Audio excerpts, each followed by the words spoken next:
the Carrera tiles. They're peel and stick, so they look like that. So there's 10 tiles, it's 20 square feet for $25. So let's go ahead and do this shit. Let's do this. Let's decorate. Why not?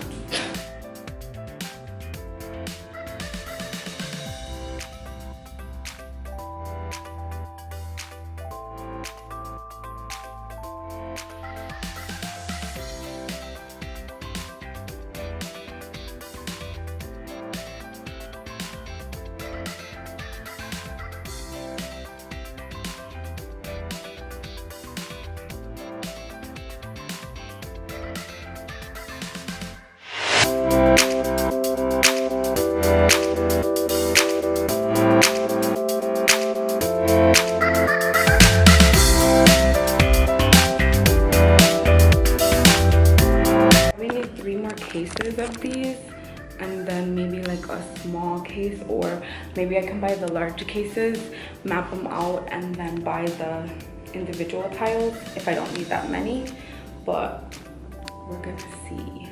But that's basically, I think, the pattern that I want. I want them to look like tiles, you know, like that.